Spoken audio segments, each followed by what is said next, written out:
The National Broadcasting Company presents The Adventures of Sam Spade, Detective. Sam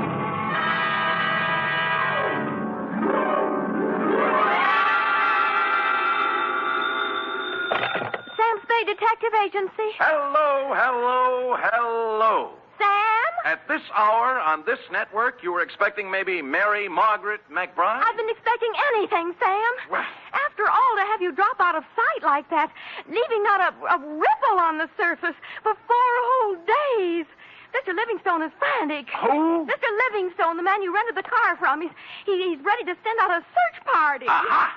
Sammy and Livingstone with a reverse twist. It's no joke, Sam. Nothing, huh? You have no right to worry me like this. It's not fair. Where are you? To the only spot on Earth as yet unvisited by the National Geographic Society, sweetheart, the Vale of Takaloma. And don't try to find it on a map because it isn't. Set yourself for my saga of a crook's tour of the hinterlands with just a touch of mysticism, which is why I call it the Rowdy Dowser caper.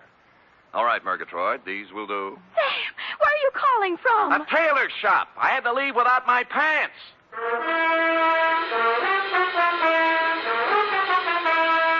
For NBC, William Spear, radio's outstanding producer-director of mystery and crime drama, brings you the greatest private detective of them all, starring Stephen Dunn in The Adventures of Sam Spade. Dum-da-da-dum-dum-dum. When you and I were young. Effie. Sam? Who else? Are you decent? Decent? Well, you said you'd lost your pants, so... Oh! How do they look? Well? Isn't it a little early for Halloween? Ooh, you made a joke.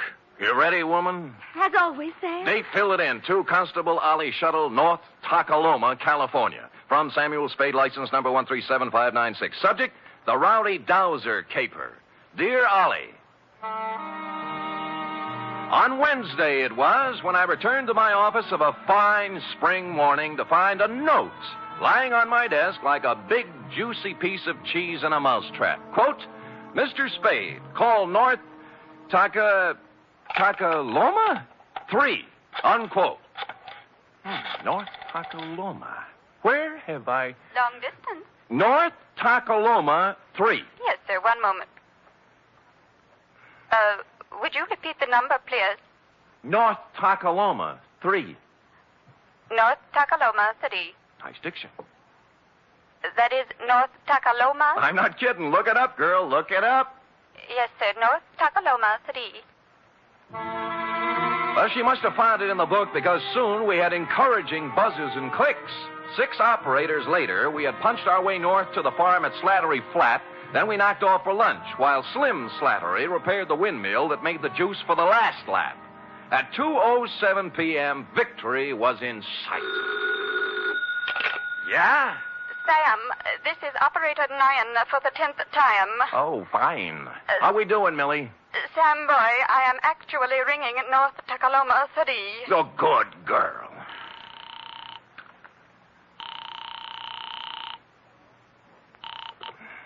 Hello? Hello, this is Sam Spade. I have a note here to call... Yes, Mr. Spade. You were out of town when I came. Perhaps you remember me. Wendell Wisby of Oak Tree Lane, North Takaloma, California. Wendell? I employed you a year ago to find a girl who vanished. The magician. You made the girl disappear and couldn't bring her back. Correct. Yeah. You may well ask, Mr. Spade, how anything could be worse than that. Well, this is... Oh, there, Wendell. There, boy. Take it easy. I can't talk. I just can't talk about it. Fine. Then write me a nice, long letter. Well, you know, I'd this rather... is a long-distance call, and I... No. I am sorry, Mr. Spade, but this has affected me very deeply. Look, you promised you'd lay off the magic, Wendell. Well, What'd you do? Misplace half a woman this time? No, I have given up magic, Mr. Spade. I am currently employed as 3rd Vice President of the 2nd National Bank of North Takaloma. All that? Yes, sir. Oh, my star was rising. My future seemed assured, but Now a shadow has fallen over my good name. Boot it along, will you, Wendell? This is costing me money. I cannot tell you more on the phone, Mr. Spade. You must come at once. It is extremely urgent. I see. Well, frankly, Wendell, I have a feeling I'll be tied up. But I left There's your a collection retainer I under have your to make, desk, and, well, the Plotter. chances are I'll... What was that? I just said there's $100 under your desk, Plotter, for a retainer. I left it when I came with the note. But if you have a collection to make, suppose Wendell, that is the collection. And so it befell that shortly before lunch on the following day, I guided my rented hack across the ford at Clobber Creek, up the high road through Possum Notch, and down into the Vale of Takaloma, where I muscled my way through a flock of geese in the main street and tied up before the imposing stone facade of the Second National Bank. Inside, sitting in front of the door marked Urban Root President, sat a secretary whose facade looked colder and even more imposing than the bank's. She was shriveling one of the customers, a meek little milquetoast in a salt and pepper soup. But as I informed you, my good man, President Root is extremely tied up at the moment. Oh, I'm quite aware of that, miss. I wouldn't bother him for the world, but you see, No, I don't see. And since you refused to state the nature of your business... Did I refuse? You most certainly did. Oh, dear me, I didn't mean to refuse anything. It's just that, well, it's sort of personal, and may I go in? You may sit down until I tell you to go in. Is that clear? Yes, ma'am. Yes, I understand. I don't mind waiting. Don't mind at all. And now you, sir. What do you want? I have an appointment with Wendell Wisby. Mr. Wisby is in conference with the President Root. Thanks. If you'll sit down, I'll... just a minute, sir. Just a minute. And you must understand, President Root, this is a matter of family honor. Yes. I shall... Oh, Hi, Wendell. Mr. Spade. Now, sorry I couldn't get here sooner, but it's a long haul. Well, Mr. Spade is a friend of mine, President Root, from my salad days as a magician. A very competent detective, I might add. Well, thank you, Wendell. Yeah, I see. We are indeed fortunate to have him with us in this matter. Good, good. Please sit down, Mr. Spade. Thanks. You are aware, Mr. Spade, this matter is to be held in strictest confidence. Word must be kept from the depositors at all cost until... But remember, President Root, remember the code of the Wisbys. Should worst come to worst, I shall make good. I shall make good if it takes me... I understand, Wisby. I understand. Well, mind if I admit I don't? What is it, Wendell? Snatcher. Snatch whom? Uncle Purse. Our former cashier, Mr. Spade. Purse Snatcher. Wisby's uncle. Purse Snatcher. What about him? Everything. He has disappeared. Absconded. That is a harsh word, President Root. I would prefer to say he disappeared until we have further proof. The money's gone, isn't it? How much money? $53,000. From Uncle Purse's accounts. Yeah. It may be he has absconded, President Root, but we must remember that despite the Snatcher surname, Uncle Purse is a Wisby. And a Wisby never lived who got away with $53,000. All right, Wisby. He disappeared. Yes, may I ask when he disappeared? Last Friday night, about 9 o'clock. Anyone see him go? Almost everyone. His car stalled at Main and Persimmon. Several people saw him trying to start it. He was acting very strangely. Oh, how was that, Wendell? Well, Clem Clobber and Charity Fid and several others spoke to him from the curb, but he wouldn't answer them. He didn't say a word to anyone, which is not at all like Uncle Purse Snatcher. Wisby, man to man. Would you feel sociable with a satchel full of stolen money on the seat beside you? Well, there you have a point, President Root. I can't blame you for the way you feel, President Root, but I must continue to believe the best of Uncle Purse until Mr. Spade discovers the worst. Oh. And in that dismal eventuality, please know I intend to pay off the $53,000 plus interest on the installment plan. $5.37 per week for 48 years. Oh. You have my word on it, sir. The word of a Wisby. With which solemn pronouncement, Wendell marched out, closely followed by me. Salt and Pepper Suit Milquetoast was still fingering his hat brim, looking hopefully at Miss Icewater for the sign. At Wendell's suggestion, I hustled out to the Snatcher homestead for a word with Percy's wife, a timid little woman with her heart in her eyes, known from one end of the valley to the other as Aunt Wistful. I can hardly think straight these days, Mr. Spade. So full of puzzlement this thing has left me. Of course, Aunt Wistful. Have another dipper of cider, Mr. Spade. Oh, get down, not you. No thanks, Aunt Wistful. Perce wasn't himself since the well run dry. We had a passel of dry winters here in the valley, you know, but never for this as the well run dry. Perce didn't know which way to turn. The pipe end's 2 miles down the road. Couldn't afford to bring it in here. I see. He took to muttering to himself, saying strange things, coming home from his work at the bank with a frown on his face, and stayed there all evening. What do you mean, strange things? Oh, I don't recollect very well. He brought a law book home one night, though, and out of a clear sky, he says to me, "Wistful, honey, do you know the punishment for embezzlement is 5 to 10 years in prison?" I asked what he meant by that, and he said he thought it might be a good thing for a banker to know. Well, he had something there. It was the night after that. He come home all cheerful. Said he thought he'd figured a way out. Found a fellow to help him. Get down. I had no idea what Perce was thinking. What fella?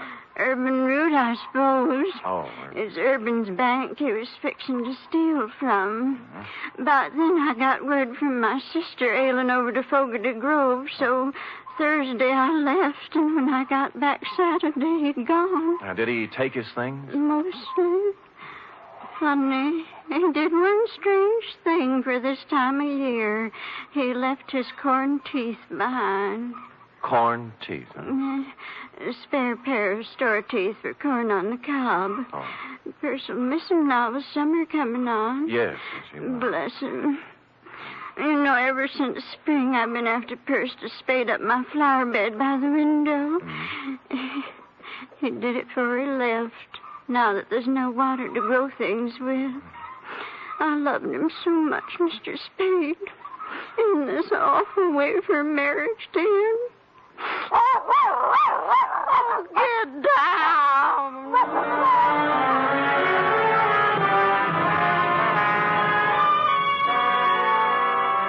Well, I started at Main and Persimmon Streets and worked south, farm by farm. Everyone seemed to have been sitting on his front stoop Friday night because all remembered Perce Snatcher driving out on the South Road in his 1919 Winton 6. Up to a point, that is. Somewhere between North Takaloma and Fogarty Grove, I ran out of witnesses. And in Piney Crotch, of all places, the town beyond, they could guarantee Perce didn't pass through because the main drag was roped off all Friday night for a square dance. And thus matters stood on the third day when I limped back to the bank. For some reason, a crowd had gathered in the alleyway next door. Writing it off as a floating crap game, I walked inside, bowed formally to Miss Icewater, then plunked myself down at Wendell's desk. Oh, Shaw. I just found I miscalculated on the interest. At $5.37 per week, I won't have this paid off until I'm 134. And who knows, by then you may even have a wife and children to support. Look, don't you think you were a little impetuous with that retainer? What retainer? Mine, the $100. $100? Wendell, the $100 you stuck under my desk blotter when you hired me. I hired you? You came to my office while I was out of town, Wendell. You left a note for me to call you. I talked to you on the telephone. Well, didn't I? Mr. Spade, something is very wrong. I did not talk to you on the telephone at all. What? I thought you were employed by President Root. Well, where is President Root? I don't know. He stepped out some time ago, and there's someone waiting for him in his office. Oh? Do-do-do-dee-do-do. Hi, Miss Icewater. Oh, tell me, pretty mean, are there any more at home like you? Milk toast. But with a difference. The salt and pepper suit had gone. Beret, bow tie, plaid sport jacket with a racing form sticking out of the pocket. Maroon plus fours and wool socks with tassels. He took one of President Root's cigars out of his pocket, bit off the end, and lit it. Then smiled or rather leered at Miss Icewater. Well, honey? I'm sorry, Oh, sir. 23 skidoo, sweet stuff. President Root will be back shortly if you... Oh, don't be a back number, beautiful. But, sir, I don't... Papa love Mama? Well, I don't know what to say. You'll learn. Tell Cookie I'll be back, huh? Yes, sir. Anything you say. Live a little, baby. Live a little. Toodaloo. Golly. Golly, indeed. Miss Icewater. Hey, Oh, what was that? I don't know his name. A friend of Peasant Roots. He's rather attractive, don't you think?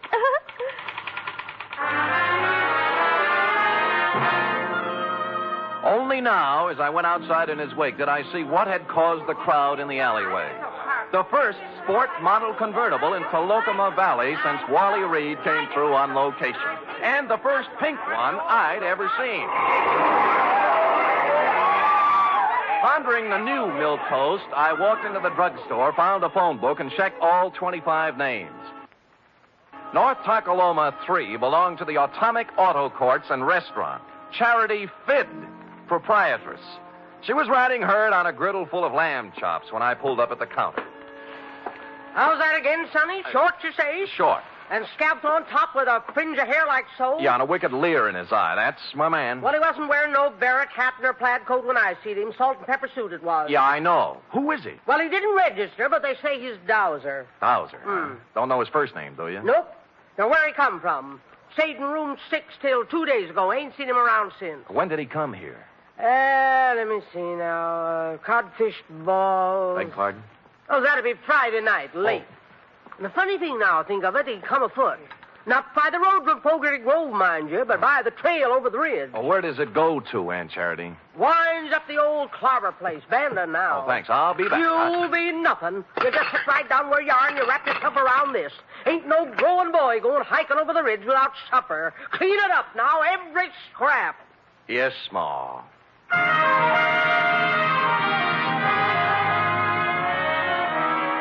It had been dark about 2 hours when, carrying one of Aunt Charity's best coal oil lanterns, I topped the ridge and looked down on Clem Clobber's abandoned barn, nestling in a grove of ancient oaks at the very foot of the hill. The moon was bright enough to show up the pair of grassy ruts leading from the rear of it down the gully toward the road to Fogarty Grove, a couple of miles away. On general principles, I blew out the lantern, then scrambled down the side hill and up to the barn door. I couldn't make out anything inside at first, and then finally something took shape. A dark hulk in the middle of the floor. Stupid me, I lit a match. It was an automobile. To be exact, it was Purse Snatcher's 1919 Winton 6. His hat and the tweed overcoat everyone saw him wearing Friday night were lying across the front seat. I held the match higher and bent over for a closer look. Whereupon Spade and the match went out together.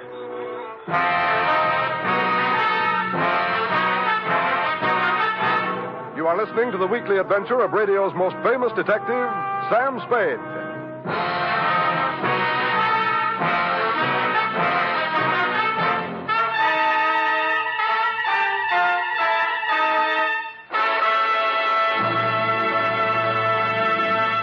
Three chimes mean good times on NBC. There's fun for you Sunday with two of your favorite families, the Blandings and the Harrises. Mr. and Mrs. Blanding stars Cary Grant and Betsy Drake in the title roles as the proud but somewhat bewildered owners of the famous Dream House. The Phil Harris-Alice Faye Show stars Phil and Alice, of course, plus ever-helpful Frankie Remley, Brother William, and delivery boy Julius. Yes, there are laughs this Sunday and every Sunday with the Phil Harris-Alice Faye Show and Mr. and Mrs. Blandings.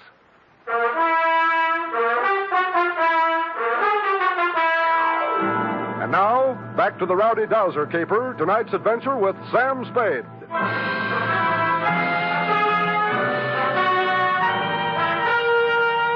I must apologize, Constable, for succumbing once again to the traditional nemesis of the private eye. But the bald facts are simply that I bent over for a closer look at the Winton 6 and was struck a dastardly blow on the rear of the head. How long I remained incommunicado, I know not, but I awoke presently, and with good reason. My pants were on fire. As a matter of fact, the entire barn was on fire, and I was lying in the tonneau of the Winton 6 wearing Purse Snatcher's overcoat. The door I'd come in was a wall of flame, likewise the stalls on both sides. But at the rear were a few square feet of rotten siding that hadn't caught yet. Now, ordinarily, I'd have thought twice, but when your pants are afire, you only think once. So I ran right through it and took a flying header into the creek behind the barn. It was just as well I only thought once, since at this moment the flames reached the Winton's gas tank.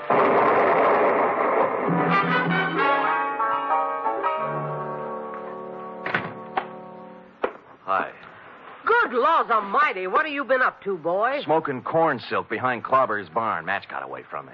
Well, stay right there till I find my goose grease. No. Later, Aunt Charity. How about the key to 6? The Dowser fella? Yeah. Won't need no key, son. No door open? If he left it open, he's in there now. Barrett hat, plaid coat, and a 25-cent cigar. Help yourself.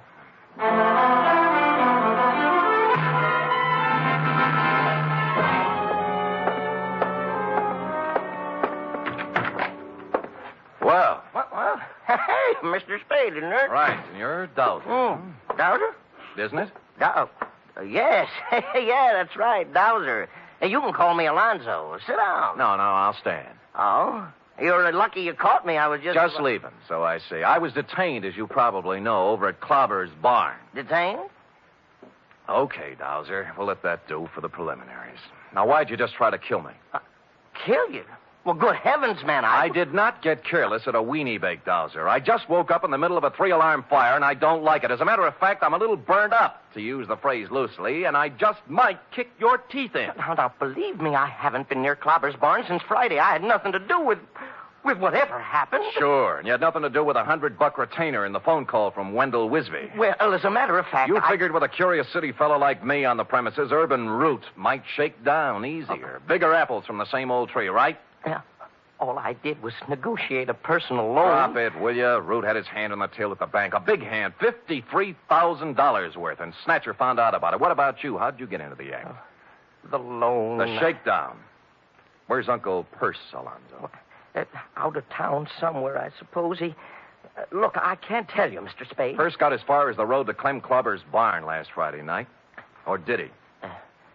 No, he didn't get that far. You know, I'd begun to suspect as much. How far did he get? I'm sorry, I can't tell you any more. Root killed him, didn't he? No. You Now, saw let it. me go. How come? I don't know anymore. Please. Come on, let's have it, Dowser. What did he do with the body? Root wore the coat and drove Perce's car out of town so everyone would see him. Now, where's the body? Let me go. Let me go. Dowser! Dowser!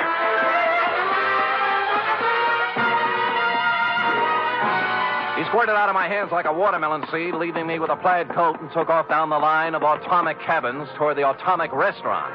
A nice high-knee action for a little guy. And what with my burns and contusions, I'm forced to admit he was widening the gap between us when he rounded the corner of the atomic restaurant, making possibly the gravest error of his career.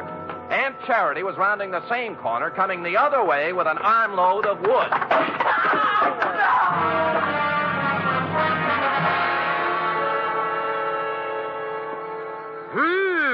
You don't reckon he got himself a brain conclusion, do you, son? I don't know, but he's a weak witness, Aunt Charity, a weak witness. What you got there? Oh, shoebox for $1,500. A few odds and ends. And this. Well. Yeah, looks like an oversized slingshot fork. Slingshot? What do you mean, slingshot? Well, who cares? So he whittles. Where'd you get the idea his name was Dowser? Huh? Driver's license in his wallet. Alonzo P. Scoggins. Who said his name was Dowser? You did. I never said his name was Dowser. I said he was a dowser. Oh. And what's a dowser, Aunt Charity? A guy who finds water for people, that's what. Well, that's nice. If you could... Finds water? Yeah. How? Well, I'm no expert, sonny, but as near as I can recollect, you take this here slingshot fork so, and then...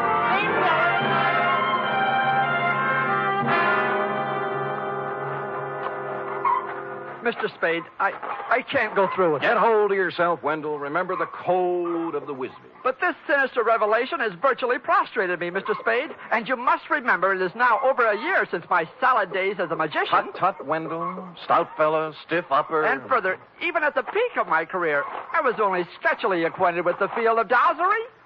Hold it. There they are. Aunt Wistful is sitting on the back porch with President Root. Mr. Spade, The code of the Wisbys, Wendell? Yes, sir. Let's go.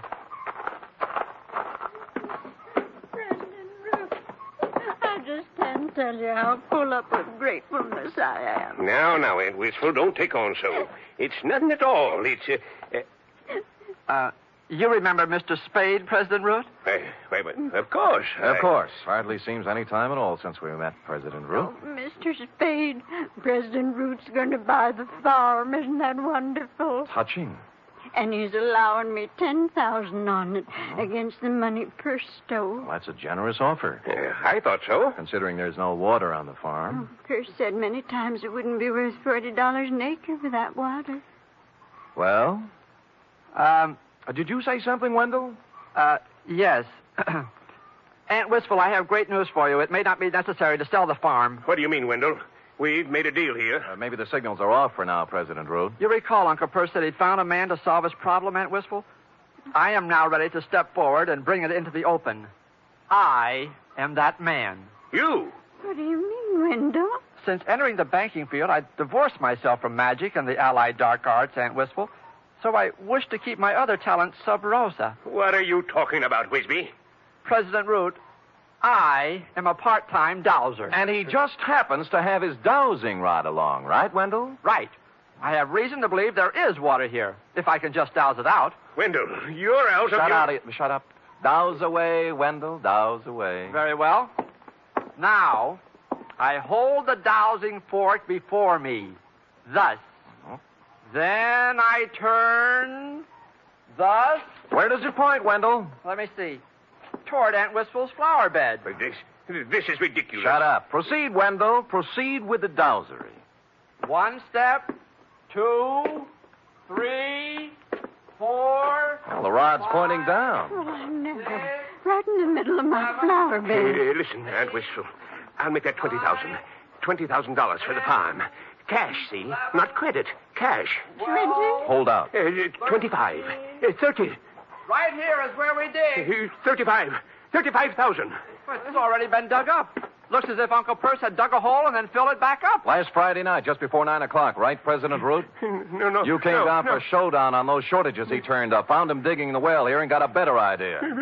Please, no. I've talked to the guy who saw you do it, Root.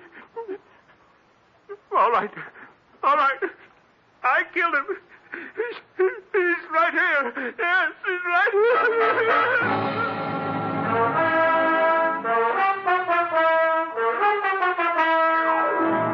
Which is where you came in, Constable, and since you can take it from here, I shall close, as always, with... Period. End of report. Right.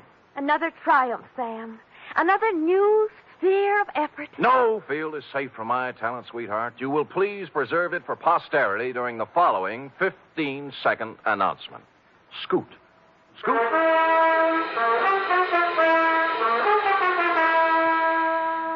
3 chimes mean good times on NBC. This Sunday, the glamorous and unpredictable Tallulah brings you another hour-and-a-half broadcast of The Big Show, starring Fred Allen, Judy Holliday, Joan Davis, Frank Warren, and many more. And this Sunday's Theater Guild on the Air production is the Broadway comedy The First Year. Starring in this Theater Guild presentation are Richard Widmark and Katherine Grayson.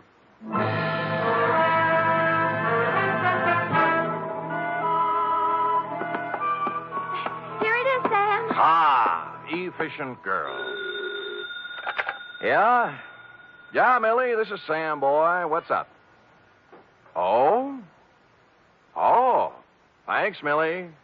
Well, what is it, Sam? They just relayed a message from Fogarty Grove, F. Wendell is being installed as second vice president tomorrow night at the Moose Hall. Oh? He wants me to come. Oh! And bring a girl.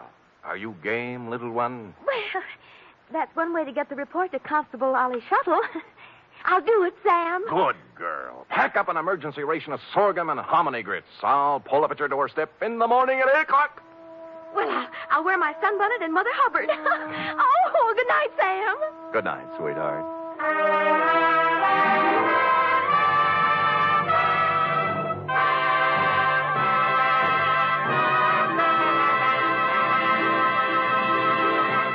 The Adventures of Sam Spade are produced, edited, and directed by William Spear. Sam Spade was played by Stephen Dunn, Lorene Tuttle as Effie. Also in the cast were Peggy Weber, Verna Felton, Sidney Miller, Alice Wellman, Charles Smith, and Nestor Paiva. Script for tonight's adventure by Harold Swanton. Musical scoring by Lud Gluskin, conducted by Robert Armbruster.